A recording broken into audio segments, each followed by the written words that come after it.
Hello student, स्वागत है आप सबका आपके अपने यूट्यूब चैनल बयान एजुकेशन में। और आज हम सबसे इम्पोर्टेंट जो चैप्टर कर रहे हैं कॉम्प्लेक्स नंबर, और उसकी भी सबसे इम्पोर्टेंट एक्सरसाइज रहने वाली है जो है आपकी 5.2। ये हमारा पार्ट नंबर 3 रहेगा।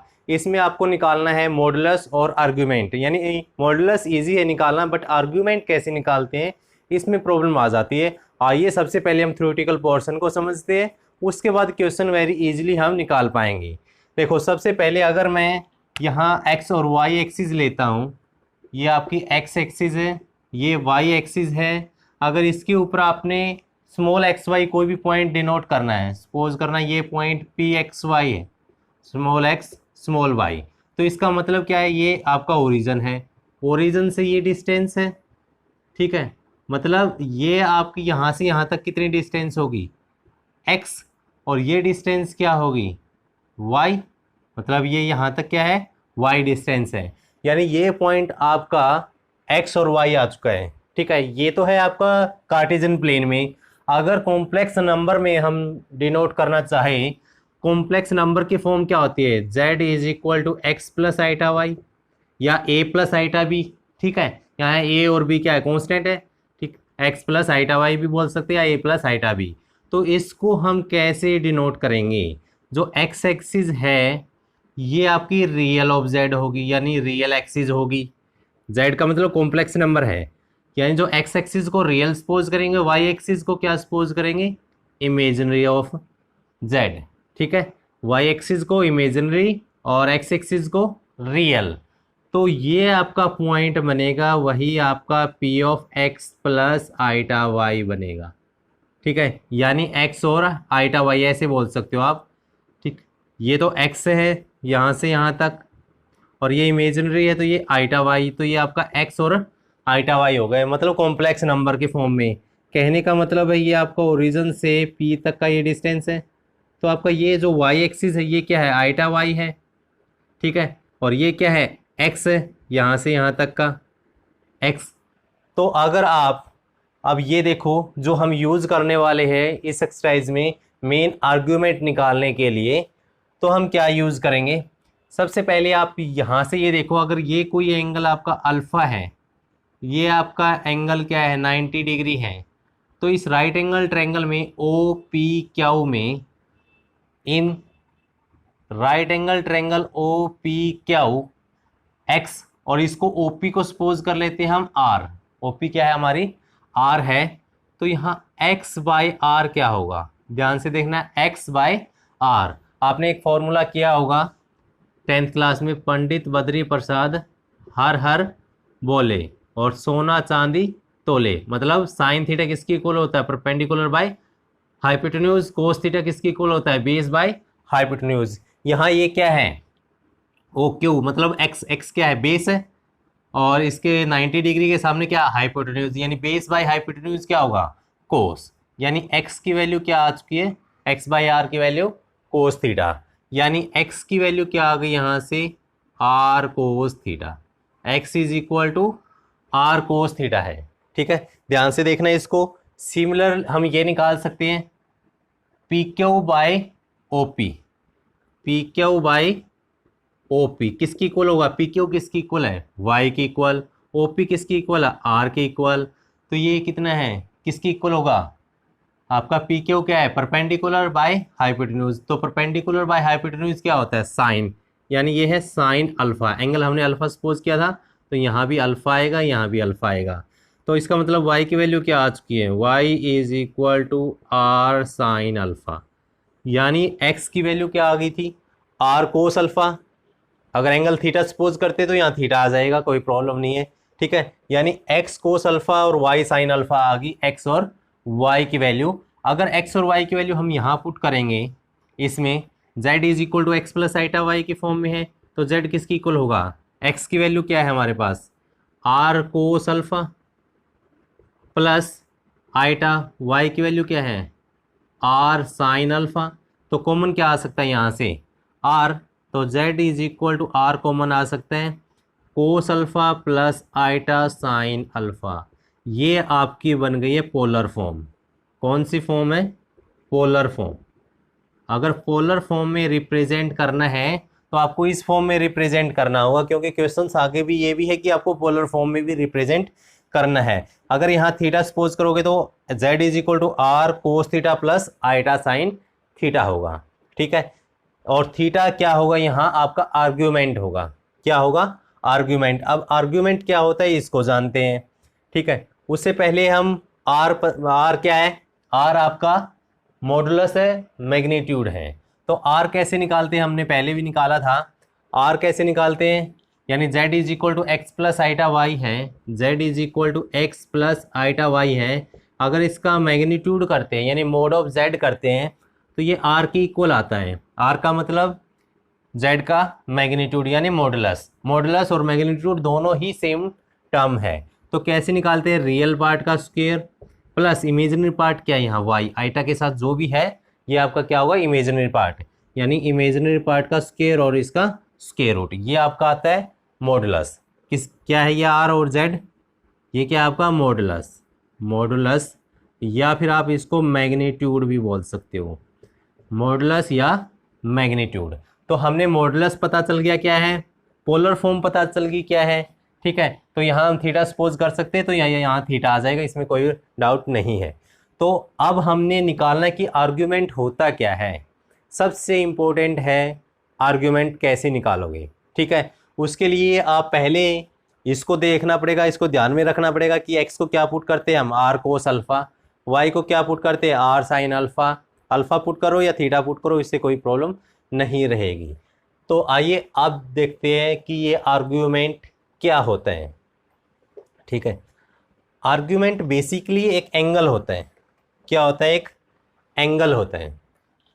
जैसे ये है आपके fourth quadrant, first quadrant, second quadrant, third quadrant, fourth quadrant. Argument क्या है? एक एंगल है। जैसे ये वैल्यू आ गई है, यहाँ है, कोई ना कोई एंगल होगा। तो पहले हम ये देखेंगे कि ये सपोज करना ये अल्फ़ा एंगल है। ठीक है, फर्स्ट क्वाड्रेंट में भी हो सकता है, सेकंड में भी, थर्ड में भी और फोर्थ में भी हो सकता है। ठीक है, किसी में भी हो सकता है। और आर्ग्यूमेंट हम सपोज करते हैं, आर्ग्यूमेंट थीटा को सपोज कर लेते हैं। किसको? थीटा को सपोज कर लेते हैं। और एक आता है प्रिंसिपल आर्ग्यूमेंट। प्रिंसिपल आर्ग्यूमेंट, ध्यान रखना, अगर आगे से आपको आर्ग्यूमेंट लिखा हुआ मिले तो इसका मतलब आपको प्रिंसिपल आर्ग्यूमेंट है। तो प्रिंसिपल आर्ग्यूमेंट क्या होता है? इसके ऊपर कुछ रिस्ट्रिक्शंस होती है। ठीक है, कैसी रिस्ट्रिक्शन होती है? जैसे आपका कोई भी एंगल होगा, ये किस में लाई करेगा? माइनस पाई से तो बड़ा होगा, लेकिन पाई के इक्वल या छोटा होगा। ये है आपका प्रिंसिपल आर्ग्यूमेंट, या इसको हम आर्ग्यूमेंट ऑफ जेड भी डिनोट करते हैं। ए आर जी का मतलब क्या है? आर्ग्यूमेंट। आर्ग्यूमेंट ऑफ जेड यानी आर्ग्यूमेंट जेड भी डिनोट करते हैं। तो इसका मतलब क्या है? ये वैल्यू कहाँ से कहाँ तक होगी? माइनस पाई से पाई तक होगी। ध्यान रखना, माइनस पाई से पाई तक मतलब आपका क्या होगा? इसमें आपका यानी 2 पाई से लेस नहीं होगा। सिर्फ आपको अगर इस वैल्यू के बीच में लाई कर रही है तो इसको हम बोलेंगे प्रिंसिपल आर्ग्यूमेंट और सिंपली आर्ग्यूमेंट बोलेंगे। तो देखो, इसको निकालने का एक सबसे इम्पोर्टेंट जो फॉर्मूला है ये आपको ध्यान रखना है कि प्रिंसिपल आर्ग्यूमेंट कैसे निकालेंगे। आप यहाँ ध्यान से समझना। ठीक है, तो पहले हम निकालेंगे अल्फ़ा। पहले क्या निकालेंगे? अल्फ़ा। और ये अब अल्फ़ा देखेंगे कि कौन से क्वाड्रेंट में है, फर्स्ट क्वाड्रेंट में है, सेकंड में है, थर्ड में है या फोर्थ में है। ठीक है, अल्फ़ा कैसे निकालेंगे? अभी अभी हमने एक जो है यहाँ पॉइंट लिया था PXY। ठीक है, तो मतलब ये आपका क्या है? यहाँ से यहाँ तक x है, ये क्या है? y है, ये एंगल 90 है, तो ये एंगल क्या है? अल्फ़ा है। तो यहाँ से आप टेन अल्फ़ा की वैल्यू क्या होगी? Tan alpha. टेन किसकी इक्वल होता है? पंडित बद्री प्रसाद हर हर बोले, यानी परपेंडिकुलर बाय हाइपोटेन्यूज। परपेंडिकुलर क्या है इसमें? y है, by base. Perpendicular by base क्या है? x है। ठीक है, तो टेन अल्फ़ा की वैल्यू क्या आ गई, वाई बाई एक्स। अल्फ़ा की वैल्यू क्या होगी, tan inverse y by x. तो ध्यान रखना ये तो है एक्स और वाई कार्टेशियन प्लेन में। अगर हम इसको कॉम्प्लेक्स फॉर्म में निकालते हैं तो अल्फ़ा की वैल्यू क्या होगी, यहाँ से देखो वाई को क्या लिख सकते हैं, इमेजिनरी ऑफ जेड। वाई क्या होगा, इमेजिनरी ऑफ जेड। एक्स क्या होगा, रियल ऑफ जेड, क्योंकि एक्स एक्स एक्सिस पे क्या लिया था हमने, real of z. Y axis पर क्या लिया था, इमेजिनरी ऑफ जेड। मतलब टेन अल्फ़ा की वैल्यू क्या होगी, imaginary of z by real of Z. ठीक है, और इसका आपने मैग्नीट्यूड भी रखना है, मैग्नीट्यूड। तो यहाँ से अल्फ़ा की वैल्यू क्या होगी, फिर अल्फ़ा की वैल्यू होगी टेन इनवर्स, ये अल्फ़ा है, ये टेन इनवर्स यहाँ आ जाएगा, mode of imaginary of z by real of Z, imaginary of z by real of Z, यानी ये अल्फ़ा होगा। अल्फ़ा कैसे निकालेंगे, आपको जेड गिवन होगा, जैसे ये गिवन है, ये आपका क्या रियल पार्ट है, ये क्या इमेजिनरी पार्ट है आइटा के साथ में, मतलब -√3 इमेजिनरी है। तो अल्फ़ा कैसे निकालेंगे, tan inverse imaginary upon real, इन दोनों का क्या करेंगे, मैग्नीट्यूड करेंगे और अल्फ़ा की वैल्यू आ जाएगी। ठीक है, कोई ना कोई पॉजिटिव एंगल आएगा क्योंकि मोड है। अगर अब अल्फ़ा किस में है, फर्स्ट क्वाड्रेंट में है, तो ध्यान रखना यहाँ से अब सबसे इंपॉर्टेंट आ गया, if alpha belongs to first quadrant then theta is equal to alpha. Theta क्या है, यहाँ आर्ग्यूमेंट है, क्या है, आर्ग्यूमेंट है। ठीक है, तो फर्स्ट क्वाड्रेंट में थीटा किसकी इक्वल होगा, अल्फ़ा की इक्वल होगा। यानी सिंपली हमने अल्फ़ा की वैल्यू निकालनी पहले। तो अगर ये फर्स्ट क्वाड्रेंट में है तो थीटा की वैल्यू क्या आ जाएगी, अल्फ़ा आ जाएगी। अब अगर सेकंड क्वाड्रेंट में है तो यहाँ तक आपका क्या है, पाई आता है 0, ये आपका पाई बाई 2 है, ये पाई है।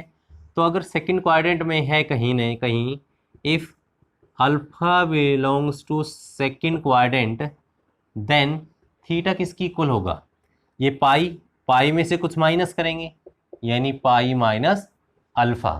थीटा किसकी इक्वल होगा, पाई माइनस अल्फ़ा के।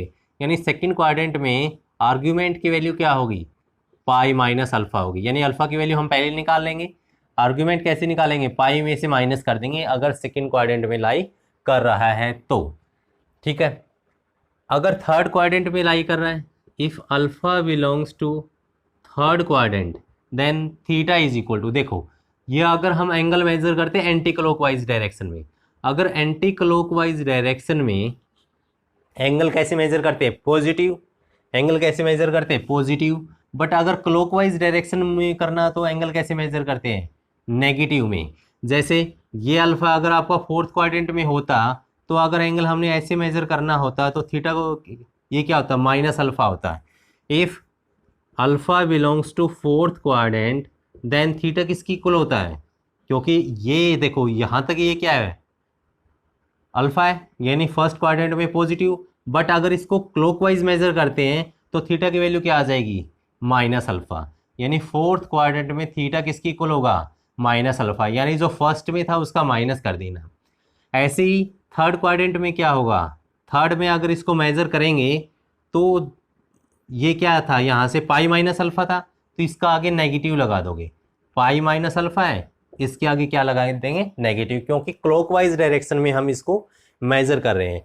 ये ध्यान रखना कि theta is equal to alpha, यानी आर्ग्यूमेंट अल्फ़ा की इक्वल कब होगा, जब फर्स्ट क्वाड्रेंट में होगा, और पाई में से माइनस कर देंगे हम अल्फ़ा को अगर सेकंड क्वाड्रेंट में होगा। थर्ड क्वाड्रेंट में होगा तो माइनस ब्रैकेट पाई माइनस अल्फ़ा, फोर्थ क्वाड्रेंट में है तो माइनस अल्फ़ा कर देंगे डायरेक्टली। ये जब आप क्वेश्चन करोगे बहुत अच्छे से समझ आ जाएगा। सबसे पहले हमने अल्फ़ा की वैल्यू निकालनी है, मैग्नीट्यूड तो निकालेंगे, मॉडुलस रियल पार्ट का स्क्वायर प्लस इमेजिनरी पार्ट का स्क्वायर और उसका स्क्वायर रूट। बट आपको फिर उसके बाद क्या निकालनी, अल्फ़ा की वैल्यू निकालनी है। अल्फ़ा की वैल्यू निकालती है आपको क्वाड्रेंट चेक करना है कि कौन सा क्वाड्रेंट है। ये क्वाड्रेंट कैसे चेक करते हैं कि ये फर्स्ट में होगा, सेकंड में होगा, थर्ड में होगा, फोर्थ में होगा, ये कैसे पता चलेगा, आइए इसको भी देखते हैं। ईजिली आप पता कर सकते हो। ठीक है, कैसे, अब ये देखो, अगर आपका ये है रियल ऑफ जेड, यानी जो आपका जैसे यहाँ रियल ऑफ जेड क्या है, -√3 है। ठीक है, इमेजिनरी क्या है, आइटा के साथ में 1 है। Real of Z first quadrant में कब होगा, ये रियल ऑफ जेड है, ठीक है, ये क्या है इमेजिनरी ऑफ जेड, यानी वाई एक्सिस को इमेजिनरी ऑफ जेड बोलते हैं। अगर real of Z greater than zero है एंड इमेजिनरी ऑफ जेड भी आपका ग्रेटर देन जीरो है, तो इसका मतलब क्या है, जेड किस में बिलोंग करेगा, Z belongs to first quadrant, first quadrant. Z Z की वैल्यू क्या थी, ये है, यानी इसका रियल भी पॉजिटिव है, इमेजिनरी भी पॉजिटिव है, ठीक है। तो किस क्वाड्रेंट में होगा, फर्स्ट में। जैसे सेवंथ क्वेश्चन है, रियल पार्ट कितना है, √3 पॉजिटिव, इमेजिनरी पार्ट क्या है, आइटा के साथ क्या होगा 1, तो √3 और 1 दोनों क्या है, फर्स्ट क्वाड्रेंट में आएंगे। तो इसका मतलब रियल भी पॉजिटिव, इमेजिनरी भी पॉजिटिव, जेड किस में बिलोंग करेगा, फर्स्ट क्वाड्रेंट में बिलोंग करेगा, ठीक है। सेकंड क्वाड्रेंट में क्या होगा, सेकंड क्वाड्रेंट में यहाँ देखो रियल ऑफ जेड क्या है, नेगेटिव, रियल ऑफ जेड क्या है, negative, and imaginary of Z क्या है, पॉजिटिव, क्योंकि इमेजिनरी जेड यहाँ कोई ना कोई पॉइंट होगा, तो रियल जेड क्या है, माइनस है, इमेजिनरी जेड क्या है, यहाँ तक पॉजिटिव आ रहा है, तो इसका मतलब जेड किस में बिलोंग कर रहा है, आपका सेकंड क्वाड्रेंट में है। थर्ड क्वाड्रेंट के लिए क्या होगा, रियल ऑफ जेड माइनस में होगा, इमेजिनरी ऑफ जेड भी माइनस में होगा।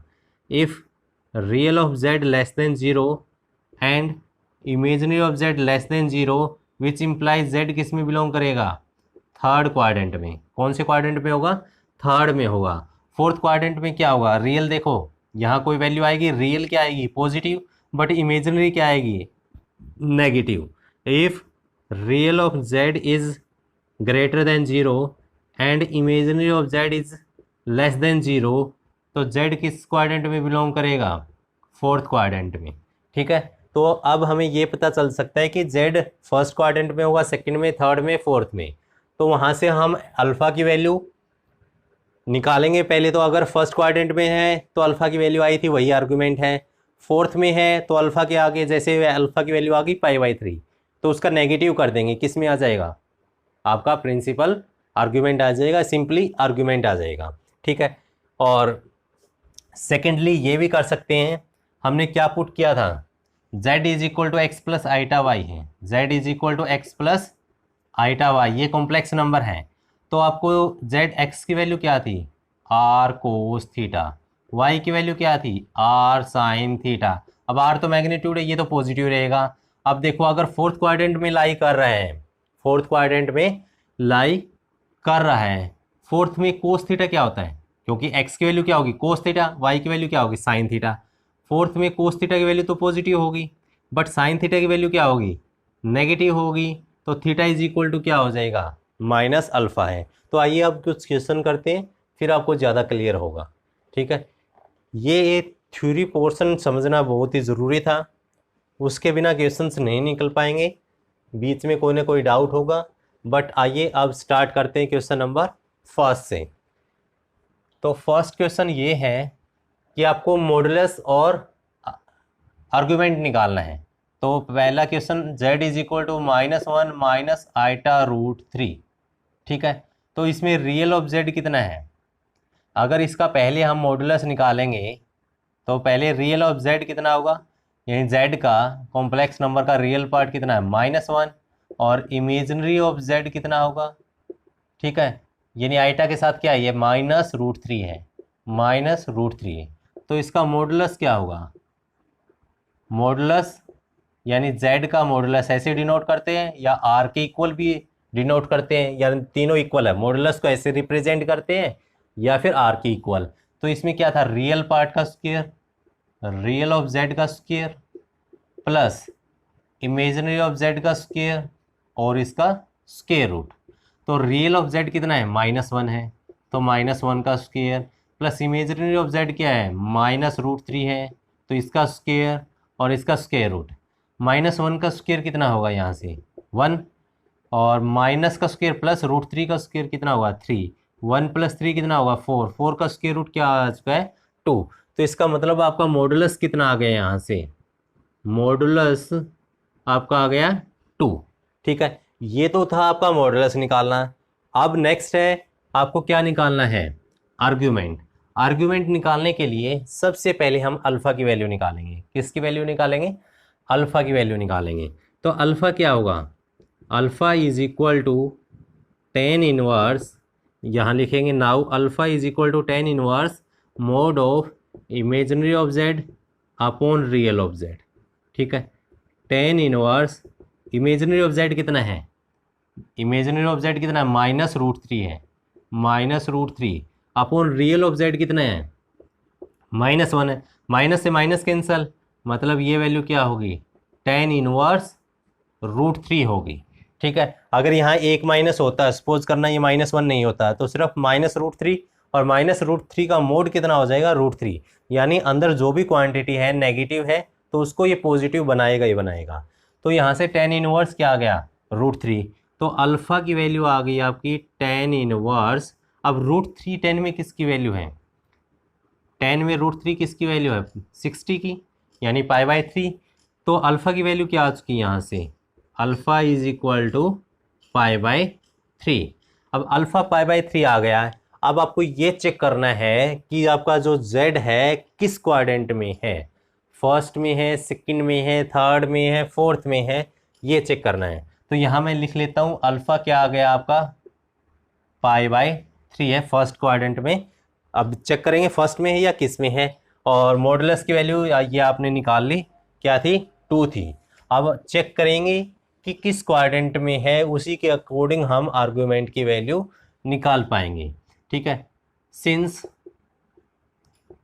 रियल ऑफ जेड क्या है, नेगेटिव है, <0 and imaginary of Z <0, which implies Z lies in, किस क्वाड्रेंट में होगा, अगर दोनों नेगेटिव है तो दोनों नेगेटिव तो आपके थर्ड क्वाड्रेंट में, which implies Z lies in third quadrant, और थर्ड क्वाड्रेंट में थीटा की वैल्यू क्या थी, थीटा क्या था हमारा, प्रिंसिपल आर्गुमेंट, क्या था, प्रिंसिपल आर्गुमेंट भी बोल सकते हैं या सिंपली आप आर्गुमेंट भी बोल सकते हो। आर्गुमेंट ऑफ जेड किसकी इक्वल है थर्ड क्वाड्रेंट में, यहाँ देखो theta is equal to alpha था, यहाँ theta is equal to minus alpha था, यहाँ theta is equal to pi minus alpha है, यहाँ theta is equal to minus time pi minus alpha है। तो थर्ड क्वाड्रेंट में थीटा की वैल्यू क्या होगी, minus time pi minus alpha होगी, यानी जो थीटा की वैल्यू आ जाएगी आपकी पाई में से अल्फ़ा की वैल्यू क्या है, अल्फ़ा की वैल्यू π/3 वैल्यू पुट कर देंगे। तो यहाँ से आपका एलसीएम क्या होगा, 3 पाई माइनस पाई कितना आ जाएगा, 2 पाई। ठीक है, तो थीटा की वैल्यू क्या आ गई, -2 π/3, यही आपका आर्ग्यूमेंट है। ठीक है, थीटा क्या था, आर्ग्यूमेंट, आपका आर्ग्यूमेंट π/3 नहीं है, ध्यान रखना। इसके बाद आपको ये चेक करना है कि ये आपका किस क्वाड्रेंट में लाई करता है, फिर आप थीटा की वैल्यू निकाल पाओगे। ठीक है, और थीटा की वैल्यू क्या किसके बीच में होती है, -π से पाई के बीच में होनी चाहिए, यानी पाई के इक्वल, जो पाई है इसके ऊपर तो इक्वल का निशान आएगा, -π पर ओपन आएगा। ये देखो क्या इसके बीच में है, π/3 कितना होता है, 60, ये है ना -2 इंटू π/3 कितना होगा, 60 इंटू 2 120 विद नेगेटिव साइन, -180 से +180 तक है, तो मतलब इसके बीच में है, ये आपकी क्या है, प्रिंसिपल आर्ग्यूमेंट है, या सिंपली आप इसको आर्ग्यूमेंट भी बोल सकते हो। ठीक है, फर्स्ट क्वेश्चन था, इसमें जो पहले थ्योरेटिकल पोर्शन था कुछ टाइम ज़रूर लगेगा समझाने में, बट एक बार अगर आप अच्छे से समझ लेते हो फिर किसी भी क्वेश्चंस में कोई भी प्रॉब्लम नहीं रहेगी। ठीक है, अब आपका सेकंड क्वेश्चन है, अब देखो कितना इजीली हो जाएगा। सेकंड क्वेश्चन है z is equal to -√3 plus iota. तो यहाँ रियल ऑफ z क्या है, -√3 है, इमेजिनरी ऑफ z क्या है, आइटा के साथ क्या है यहाँ +1 है, यानी 1 आ गया यहाँ। तो r की वैल्यू क्या होगी, r क्या था, मॉडुलस, r क्या है, मॉडुलस, यानी मोड ऑफ z भी लिख सकते हैं, रियल पार्ट का स्क्वायर प्लस इमेजिनरी पार्ट का स्क्वायर, और इसका स्क्वायर रूट कर देंगे। तो -√3 का स्क्वायर कितना होगा, 3 + 1 4, 4 का स्क्वायर रूट क्या आ गया, 2, वही है आपका जो मॉडुलस कितना आ चुका है, 2 है। अब ये चेक करेंगे अल्फ़ा की वैल्यू क्या होगी, alpha is equal to tan inverse, now alpha is equal to tan inverse imaginary of Z upon real of Z का मोड है ये। तो tan inverse imaginary of Z कितना है, इमेजिनरी ऑफ जेड है 1, और रियल ऑफ z क्या है, -√3 है। तो ये मोड है तो नेगेटिव को क्या बना देगा, ये पॉजिटिव बना देगा, तो 1/√3। अब अल्फ़ा की वैल्यू आ चुकी है tan इनवर्स। अब 1/√3 किसकी वैल्यू है, 30 की। 10 में 1/√3 की वैल्यू किसकी, 30 को क्या लिखेंगे, π/6। ठीक है, तो अल्फ़ा की वैल्यू क्या आ चुकी है यहाँ से, π/6। अब ये आपका प्रिंसिपल आर्ग्यूमेंट नहीं है, आर्ग्यूमेंट ये नहीं है, क्योंकि ये हमने किसकी वैल्यू निकाली अभी, अल्फ़ा की वैल्यू। प्रिंसिपल आर्ग्यूमेंट क्या है, यानी आर्ग्यूमेंट आपका थीटा है, ये चेक करना पड़ेगा ये किस क्वाड्रेंट में लाई कर रहा है। तो सिंस रियल ऑफ जेड क्या है, नेगेटिव है, यानी less than 0, and imaginary of Z greater than 0, which imply Z किस में बिलोंग करेगा, कौन से क्वाड्रेंट में होगा। देखो रियल ऑफ जेड आपका नेगेटिव है, रियल नेगेटिव यहाँ है, ठीक है, इमेजनरी जेड पॉजिटिव यहाँ है, तो किस क्वाड्रेंट में होगा, सेकंड क्वाड्रेंट में। Z belongs to second quadrant. अगर सेकंड क्वाड्रेंट में है तो थीटा किसकी इक्वल होगा, π-अल्फ़ा के इक्वल होगा। ठीक है, यहाँ अल्फ़ा था, यहाँ क्या था, π-अल्फ़ा।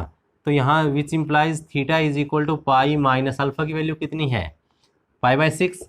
तो π-π/6 कितना होगा, 6 एलसीएम, 6π - π, 5π/6। यानी जो आर्ग्यूमेंट की वैल्यू आज की आपकी क्या है, 5π/6 है। ठीक है, ऐसे ही आपको कंप्लीट क्वेश्चंस करने हैं, सारे के सारे क्वेश्चंस ऐसे ही करने हैं।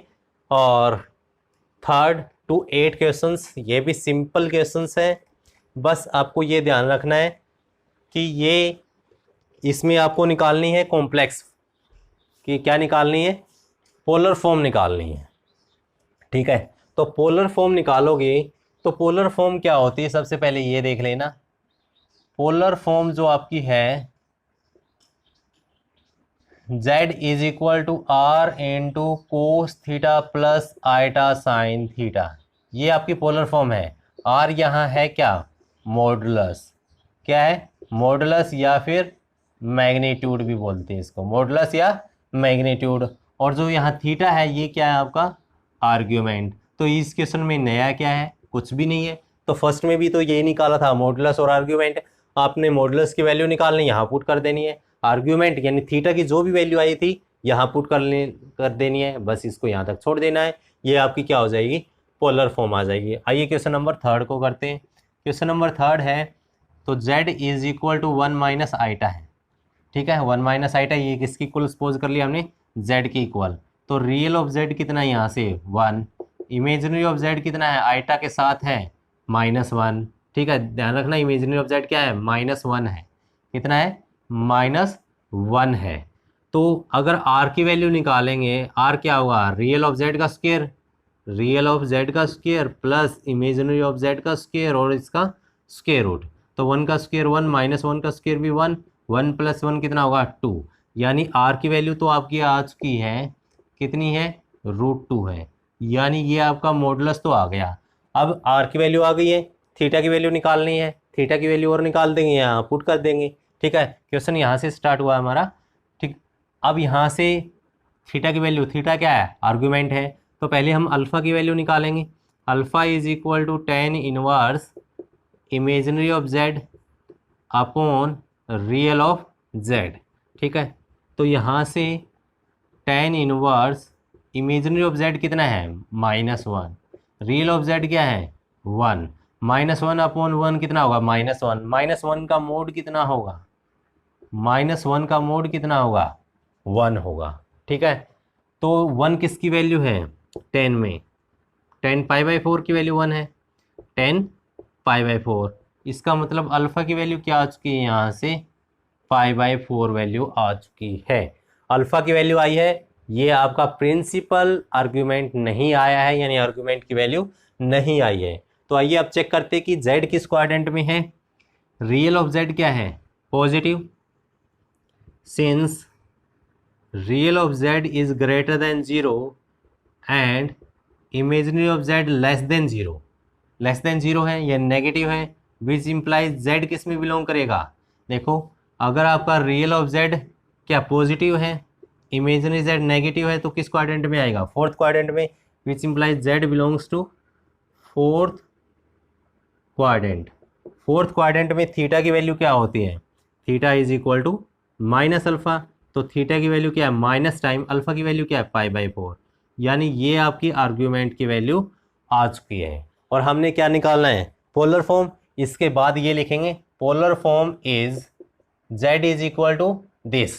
ठीक है, z is equal to are cos theta plus iota sine theta, ये आपने राइट करना है इसके बाद का।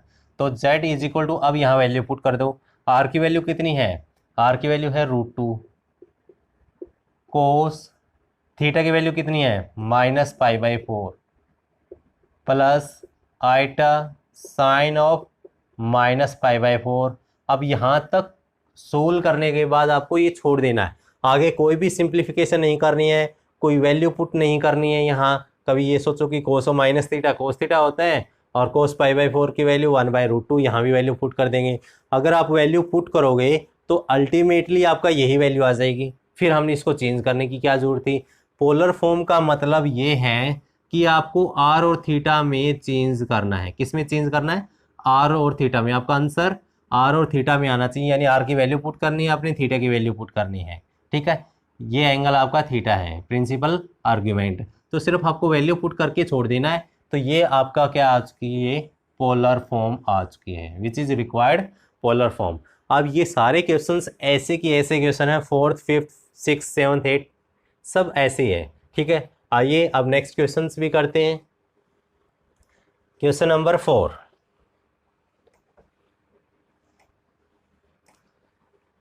क्वेश्चन नंबर 4 में सिंपली क्या है, z is equal to -1 plus iota. अब मैं डायरेक्ट कर रहा हूँ रियल, ये सब कुछ नहीं लिख रहा, आप लिख लेना। ठीक है, r की वैल्यू क्या होगी, रियल ऑफ z कितना है, -1 है, तो -1 का स्क्वायर, इमेजिनरी z क्या है, आइटा के साथ 1 है, इसका स्क्वायर रूट कर देंगे। तो 1 का स्क्वायर 1 + 1 2 यानी √2। r की वैल्यू आ चुकी है। अब अल्फ़ा की वैल्यू निकालेंगे हम। Now alpha is equal to tan inverse imaginary of z कितना है, इमेजिनरी ऑफ z आइटा के साथ क्या है 1, रियल ऑफ z -1, यानी ये tan इनवर्स -1 है। tan इनवर्स -1 का मोड, तो tan इनवर्स -1 का मोड कितना है 1, वही वैल्यू आ जाएगी। अल्फ़ा की वैल्यू ये 1 किसकी है, tan π/4, तो अल्फ़ा की वैल्यू आ गई आपकी π/4। अब ये चेक करेंगे कि z किस क्वाड्रेंट में लाई कर रहा है। रियल ऑफ z क्या है, real of z less than 0 and imaginary of z क्या है, greater than 0, which implies z किस में बिलोंग करेगा, रियल ऑफ z अगर आपका नेगेटिव है, इमेजिनरी z पॉजिटिव है, किस क्वाड्रेंट में आएगा, सेकंड क्वाड्रेंट में। सेकंड क्वाड्रेंट में थीटा की वैल्यू क्या होगी, pi minus alpha, which implies theta is equal to pi minus alpha की वैल्यू क्या है, π/4। तो पाई माइनस π/4 कितना होगा, 3π/4, 4 एलसीएम 4π माइनस पाई कितना होगा, 3π/4। तो पोलर फॉर्म क्या होगी, polar form is z is equal to are cos theta plus iota sine theta, यहाँ वैल्यू पुट कर देंगे। तो r की वैल्यू क्या है, r की वैल्यू आई है हमारी √2, तो √2 कोस थीटा की वैल्यू क्या है 3π/4, तो ये वैल्यू यहाँ पुट कर देना, सिंपली आपका आंसर आ जाएगा। कोई नया क्वेश्चन नहीं है। तो आप 4th भी निकाल सकते हो, ऐसे ही निकाल दिया हमने, 5th भी ऐसे निकाल सकते हो। ठीक है, दोनों नेगेटिव है, तो इसका मतलब किस क्वाड्रेंट में आएगा, 3rd क्वाड्रेंट में आएगा। और 3rd क्वाड्रेंट में थीटा की वैल्यू क्या होगी, यहाँ से थीटा की वैल्यू होगी minus time pi minus alpha, या ऐसे भी बोल सकते हो, ये माइनस अंदर मल्टीप्लाई करोगे minus alpha minus pi plus alpha, ऐसे भी बोल सकते हो। बट अगर ऐसे याद रखोगे तो आपको कन्फ्यूज़ नहीं होगी, क्योंकि सेकंड क्वाड्रेंट में पता है क्या होगी, पाई माइनस अल्फ़ा। थर्ड में क्या होगा, उसका नेगेटिव कर देना। ठीक है, फर्स्ट में वैल्यू क्या होगी, theta is equal to alpha है, 4th में क्या होगा, उसका नेगेटिव कर देंगे, theta is equal to minus alpha है। अब आपके 2 क्वेश्चंस और हैं जो अलग है, क्वेश्चन नंबर 6 और क्वेश्चन नंबर 8। इसमें रियल, किसी में रियल 0 होगा, किसी में इमेजिनरी 0 होगा। ठीक है, तो आइए अब करते हैं क्वेश्चन नंबर 6। क्वेश्चन नंबर 6 में z की वैल्यू आपको गिवन है -3 है। अब ये देखो -3, इसमें तो कॉम्प्लेक्स नंबर तो आ नहीं रहा, प्योरली ये क्या है, रियल है। तो a प्लस आइटा b की फॉर्म में रिप्रेजेंट करेंगे तो यहाँ 0 इंटू आइटा लिख सकते हैं। ठीक है, a प्लस आइटा b, मतलब यहाँ रियल ऑफ z कितना है आपका, रियल ऑफ z है -3 और इमेजिनरी ऑफ z क्या है, 0 है। ठीक है, आइटा के साथ जो भी वैल्यू है, तो r क्या होगा, रियल ऑफ z का square plus imaginary of z का स्क्वायर और इसका स्क्वायर रूट। -3 का स्क्वायर कितना होगा, 9, और 0 का 0 होगा, 9 का स्क्वायर रूट कितना होगा, 3, यानी r की वैल्यू आ गई हमारी 3 आ गई है। अब अल्फ़ा की वैल्यू निकालेंगे। अल्फ़ा क्या है, tan inverse mod of imaginary of z। Imaginary of z कितना है आपका, 0 है, अपॉन रियल ऑफ z कितना है, -3 है। तो tan इनवर्स ये क्या होगा, 0/-3 कितना हो जाएगा, 0। ठीक है, और 0 किसकी वैल्यू, tan में, tan 0 की वैल्यू 0 होती है, tan इनवर्स tan 0। तो इसका मतलब अल्फ़ा की वैल्यू क्या आ गई हमारे पास, 0 आ चुकी है। अल्फ़ा किसकी वैल्यू आ गई, अल्फ़ा की वैल्यू क्या है, 0 है। तो अल्फ़ा की वैल्यू 0 है, तो आपने ये देखना है कि z किस क्वाड्रेंट में लाई करेगा। रियल ऑफ z क्या है, लेस देन 0 है, एंड इमेजिनरी ऑफ z क्या है, इमेजिनरी ऑफ z 0 के इक्वल है। तो अब ये कन्फ्यूज़न आएगी कि ये किस क्वाड्रेंट में होगा। Real of z less than 0 है, लेस देन 0 है तो मतलब यहाँ होगा। इमेजिनरी ऑफ z 0 है, मतलब ये यहाँ भी हो सकता है और ये नीचे भी हो सकता है। हमें क्या पता ये सेकंड क्वाड्रेंट में होगा या थर्ड क्वाड्रेंट में होगा। ठीक है, ध्यान रखना किस क्वाड्रेंट में होगा, सेकंड में होगा या थर्ड में होगा, हमें नहीं पता है। ठीक है, तो अब इसको पता करने के लिए हम क्या करेंगे, तो ये देखो, अगर हमने रियल पार्ट किसकी इक्वल था, यहाँ कोई आपका एक्स वाई था पॉइंट, तो x को क्या पुट किया था, x को पुट किया था r cos theta, y is equal to r sine theta. तो ये आपकी x है, x is equal to r cos theta है, यानी कोस थीटा। ठीक है, कोस थीटा क्या है, यहाँ लेस देन 0 है, तो कोस थीटा किस में नेगेटिव है, दोनों में नेगेटिव है।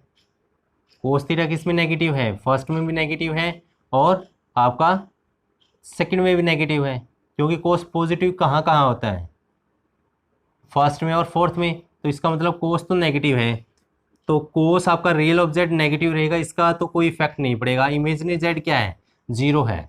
अब इमेजिनरी ऑफ जेड 0 है, नेगेटिव तो नहीं है, नेगेटिव नहीं है तो साइन थीटा नेगेटिव कहाँ नहीं होता है, सेकंड क्वाड्रेंट में नेगेटिव नहीं होता है। साइन थीटा कहाँ नेगेटिव नहीं होता है, सेकंड क्वाड्रेंट में नेगेटिव नहीं है, सेकंड क्वाड्रेंट में पॉजिटिव है। तो इसका मतलब अब कोस थीटा तो यहाँ लाई कर रहा था दोनों जगह, बट साइन थीटा कहाँ होगा, सिर्फ और सिर्फ आपका सेकंड क्वाड्रेंट में होगा। तो ये विच इम्प्लाइज जेड किस में बिलोंग करेगा, सेकंड क्वाड्रेंट में। ये ध्यान रखना है यहाँ से। ठीक है, ये इंपॉर्टेंट स्टेप है कि आपको यहाँ ये नहीं पता चलेगा कि इमेजिनरी ऑफ जेड यहाँ तो 0 आ गया, बट 0 आपका सेकंड में भी हो सकता है और थर्ड में भी हो सकता है। अब कोस से पता नहीं चल रहा है क्योंकि कोस में तो दोनों नेगेटिव हैं, बट साइन क्या है, इमेजिनरी है, यानी वाई क्या था, इमेजिनरी ऑफ जेड क्या है, 0। तो 0 है तो साइन थीटा 0 होगा, साइन थीटा 0 होगा मतलब साइन थीटा नेगेटिव नहीं होगा, साइन थीटा नेगेटिव नहीं होगा, पॉजिटिव होगा। पॉजिटिव कहाँ होता है, सेकंड क्वाड्रेंट में, तो जेड किस में बिलोंग करेगा, सेकंड क्वाड्रेंट में। तो यहाँ से थीटा की वैल्यू क्या होगी, pi minus alpha, which implies theta is equal to pi minus alpha की वैल्यू क्या है, 0। तो theta is equal to alpha आ चुका है। तो पोलर फॉर्म क्या होगी, polar form is Z is equal to, R की वैल्यू क्या है, 3 है, R cos theta cos pi plus iota sine pi. ये इंपॉर्टेंट क्वेश्चन है, क्वेश्चन नंबर 6, क्वेश्चन नंबर 8, ये ध्यान रखना है। ठीक है, तो ये आपकी पोलर फॉर्म आ चुकी है, z is equal to 3 cos pi plus iota sine pi. यहाँ वैल्यू आपको पुट नहीं करनी है, पाई की वैल्यू 0 पुट नहीं करनी है। तो ये आपका 6 क्वेश्चन था। इसमें एक समझने लायक बात ये थी कि आपको इमेजिनरी ऑफ z लिखा ये 0 है, ये किस क्वाड्रेंट में लाई करेगा, z किस क्वाड्रेंट में लाई करेगा, सेकंड में करेगा या थर्ड में करेगा। इसके लिए हमने क्या किया, अब यहाँ से कोस थीटा की वैल्यू तो नेगेटिव थी, आपकी जो कोस थीटा यानी रियल ऑफ पार्ट क्या था, रियल ऑफ पार्ट हम कोस थीटा से रिप्रेजेंट करते हैं, कोस थीटा आपका नेगेटिव नेगेटिव दोनों में है। ठीक है, अब फर्स्ट और फोर्थ में तो आएगा नहीं। फिर हमने साइन थीटा देखा, साइन थीटा की वैल्यू क्या है, 0, मतलब पॉजिटिव। पॉजिटिव कहाँ है, फर्स्ट सेकंड क्वाड्रेंट में, इसलिए जेड किस में बिलोंग कर गया, आपका सेकंड क्वाड्रेंट में। अब है आपका नेक्स्ट क्वेश्चन है, आप कर सकते हो 7th क्यों, चलो मैं कर देता हूँ। 7th क्वेश्चन क्या है, z is equal to √3 plus iota है, तो यहाँ से रियल ऑफ z डायरेक्टली निकाल लेता हूँ। r क्या होगा, रियल ऑफ z का square plus imaginary of z का स्क्वायर और इसका स्क्वायर रूट, तो यहाँ से क्या होगा 3 + 1 4, 4 का स्क्वायर रूट क्या होगा 2। अब अल्फा की वैल्यू निकालेंगे, क्या है tan inverse mod of imaginary of z क्या है 1, रियल ऑफ z क्या है √3, मतलब tan इनवर्स 1/√3 है, 1/√3 किसकी वैल्यू होती है 10 किसकी होगी 30 की या 60 की, 10 30 की, 30 को क्या लिखेंगे π/6, तो यहाँ से π/6 वैल्यू आ गई है। अब ये चेक करेंगे कि z किस में बिलोंग करता है, तो रियल ऑफ z क्या है पॉजिटिव, इमेजिनरी ऑफ z भी क्या है पॉजिटिव, दोनों पॉजिटिव है, तो किस क्वाड्रेंट में हो गए फर्स्ट क्वाड्रेंट में, तो थीटा इज इक्वल टू क्या हो जाएगा अल्फा, इसका मतलब थीटा इज इक्वल टू π/6, ये राइट कर देना आप जो पहले करवाया था मैंने, ऐसे रियल ऑफ z क्या है greater than 0, imaginary of z क्या है greater than 0, which implies z belongs to first quadrant. तो यहाँ से पोलर फॉर्म क्या होगी, polar form is z is equal to r cos theta यानी कोस π/6 प्लस आइटा साइन π/6। ठीक है, ये आपकी पोलर फॉर्म आ चुकी है। आज का लास्ट क्वेश्चन और वेरी इंपॉर्टेंट क्वेश्चन रहेगा क्योंकि इसमें कन्फ्यूजन होती है बच्चों को, तो लास्ट क्वेश्चन करते हैं अब, जो है आपका क्वेश्चन नंबर 8। तो क्वेश्चन नंबर 8 है z is equal to iota है, आइटा है इसका मतलब रियल पार्ट नहीं है, रियल पार्ट को क्या सपोज कर सकते हैं 0। ठीक है, तो रियल ऑफ z क्या हो गया यहाँ से 0 हो गया, इमेजिनरी ऑफ z क्या है आइटा के साथ क्या है 1, तो r हम सिंपली निकालेंगे रियल ऑफ z का स्क्वायर इमेजिनरी ऑफ z का स्क्वायर, 0 का स्क्वायर 0, 1 का स्क्वायर 1 और 1 का स्क्वायर रूट क्या होगा 1, यानी r की वैल्यू क्या आ चुकी है 1। पोलर फॉर्म निकालने के लिए r और थीटा की वैल्यू निकालनी पड़ेगी हमें, तो यहाँ से अब अल्फ़ा की वैल्यू निकालेंगे, अल्फ़ा किसके इक्वल होगा, now alpha is equal to tan inverse imaginary of z upon real of z, tan inverse imaginary of z क्या है, इमेजिनरी ऑफ z है 1, रियल ऑफ z है 0, तो 1/0 क्या होता है 1/0 नॉट डिफाइंड मतलब इन्फिनिटी। अब इन्फिनिटी वैल्यू किसकी होती है 10 90 की π/2, तो अल्फ़ा की वैल्यू क्या आ चुकी है π/2। अब अल्फ़ा की वैल्यू आ गई है बट हमने थीटा की वैल्यू निकालनी है, तो ये चेक करेंगे कि ये किस क्वाड्रेंट में बिलोंग कर रहा है। ठीक है, since real of z is equal to 0, देखो रियल ऑफ z 0 आ चुका है and imaginary of z greater than 0। अब देखो रियल ऑफ z अगर 0 के इक्वल है तो वही है, रियल ऑफ z 0 कहाँ होता है आपका एक्स एक्सिस के ऊपर 0 होता है, मतलब ये यहाँ तक कोई भी हो सकता है। Imaginary of z greater than 0 है, तो imaginary of z greater than 0 कहाँ होगा, ये है। ठीक है, तो ये आपका किस क्वाड्रेंट में लाई करेगा, या तो इसमें हो सकता है या इसमें हो सकता है, हमें नहीं पता अभी, फर्स्ट में हो सकता है सेकंड में भी हो सकता है, बट यहाँ से ये देखो रियल ऑफ z को क्या लिखते थे r कोस थीटा। ठीक है, यानी कोस थीटा की वैल्यू 0 होगी, कोस थीटा की वैल्यू 0, इसका मतलब कोस थीटा नेगेटिव नहीं है, नेगेटिव नहीं है तो पॉजिटिव कहाँ है, फर्स्ट में पॉजिटिव है, सेकंड में तो पॉजिटिव नहीं है कोस, सेकंड में कोस क्या है नेगेटिव है, तो कोस फर्स्ट में पॉजिटिव होगा, इसका मतलब विच इम्प्लाइज जो आपका है थीटा यानी z किस में बिलोंग करेगा, z belongs to first quadrant. ये ध्यान रखना z किस में बिलोंग करेगा फर्स्ट क्वाड्रेंट में, सेकंड क्वाड्रेंट में नहीं होगा क्योंकि सेकंड में यहाँ क्या आ जाएगी नेगेटिव वैल्यू आ जाएगी। तो z फर्स्ट क्वाड्रेंट में है तो फर्स्ट क्वाड्रेंट में थीटा की वैल्यू क्या हो जाएगी alpha, theta is equal to alpha which implies theta is equal to alpha. तो थीटा की वैल्यू क्या है, अल्फ़ा की वैल्यू क्या है यहाँ से π/2 आ गई। अब पोलर फॉर्म इजीली निकाल लेंगे, पोलर फॉर्म क्या होगी, polar form is z is equal to r cos theta plus iota sine theta. अब r की वैल्यू क्या थी 1 थी, अब थीटा की वैल्यू क्या है π/2 है, यानी कोस π/2 प्लस आइटा साइन π/2। ये आपकी पोलर फॉर्म आ चुकी है, 1 को लिखने की ज़रूरत भी नहीं है क्योंकि कोस π/2 प्लस आइटा साइन π/2 ये आपकी पोलर फॉर्म निकल चुकी है, यानी वेरी इंपॉर्टेंट सेशन था। आपको सिर्फ और सिर्फ इसमें 2 टाइप के क्वेश्चंस हैं। क्या? एक तो आपको रियल और इमेजिनरी पार्ट कुछ ना कुछ गिवन होगा। सेकंड में क्या होगा कि आपको या तो रियल पार्ट 0 होगा या इमेजिनरी पार्ट 0 होगा। उसके लिए आपको कंडीशन ध्यान रखनी है कि क्या कंडीशन होगी। ऐसे अगर आप ध्यान रखोगे तो ईजिली क्वेश्चंस को सोल्व कर पाओगे। ओके, आज का सेशन हमारा 5.2 एक्सरसाइज हमने कंप्लीट कर लिए। नेक्स्ट हम करेंगे 5.3। तब तक बने रहना और अपनी नॉलेज को इम्प्रूव करते रहना। अगर चैनल को सब्सक्राइब नहीं किया है तो सब्सक्राइब ज़रूर करना है। वीडियो को जितना ज़्यादा हो सकता है उतना ज़्यादा शेयर करना है। ओके, आज के लिए इतना ही था। Thank you, all the best and have a nice day.